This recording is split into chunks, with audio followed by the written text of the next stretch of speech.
ചീനച്ചെടിക്ക് നിറച്ചും പൂക്കുണ്ടതാ, നല്ലോണം പിടിച്ചത് അല്ലേ, കുറേ എണ്ണമുണ്ട് അല്ലേ.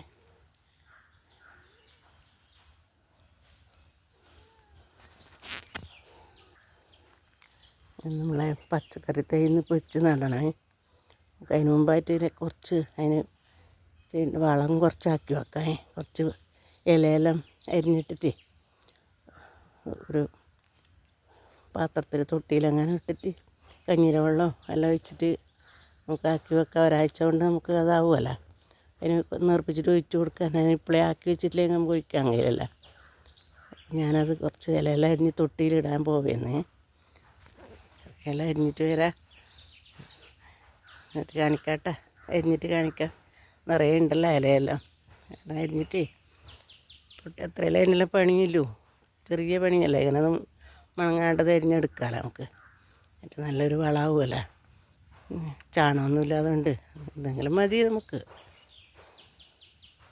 എന്നാലേ എന്നിട്ട് കാണിക്കാം. നമ്മളെ ഇലയെല്ലാം കുറച്ച് ഇലയെല്ലാം ഞാൻ ഇത് അധികം വട്ടപ്പലത്തിൻ്റെയാണ്, എന്തെങ്കിലും മതി. അത് കഴിഞ്ഞാൽ വിട്ടത് ഗുണമില്ലതാണ്. ഉണ്ട് തന്നെ കുറച്ച് ചുവപ്പ് ചീര അതെല്ലാം ഉണ്ട്. ഇതാ ഇങ്ങനത്തെ എല്ലാം ഉണ്ട്. എല്ലാം ചീഞ്ഞാൽ നല്ല വളമായില്ലേ. വെള്ളം ഇത് ചൂട് കഞ്ഞിലുള്ള അത് വേറെ വെച്ചിട്ട് ഒരടിച്ച് എല്ലാം താണു പോകുമ്പോൾ നമുക്ക് ആദ്യം വേണമെങ്കിൽ പറിച്ചിടാം. ഇവിടെ മുടി വെക്കാം നമുക്ക്. ഇതിൽ വെച്ചിട്ട് എല്ലാം താഴത്ത് കുറച്ചും കൂടെ വെള്ളം വെച്ചിട്ട് ഇവിടെ അടിച്ച് വെക്കാം. ചീഞ്ഞു പോട്ട് നല്ല വളമല്ലേ. ഇതിൽ നമ്മൾ ശ്രദ്ധിക്കാനിട്ടില്ലേ, നമ്മൾ വളമെല്ലാം വാങ്ങിയിരുന്നതിനേക്കാൾ എല്ലാ ഗുണവും ഈ അരിയിലുണ്ടല്ലോ.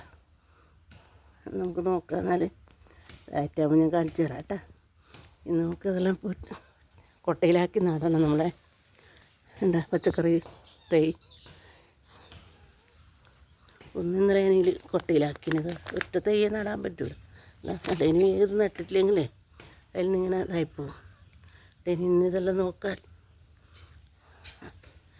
എല്ലാം നട്ടിട്ടാകുമ്പോൾ ഞാനൊരു വീഡിയോ ആക്കി കാണിച്ചു തരാം.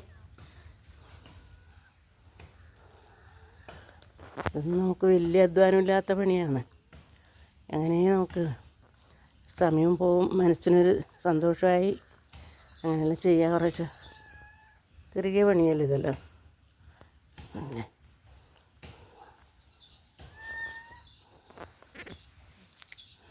നല്ലതായിട്ട് കാണിച്ചു തരാം കേട്ടോ.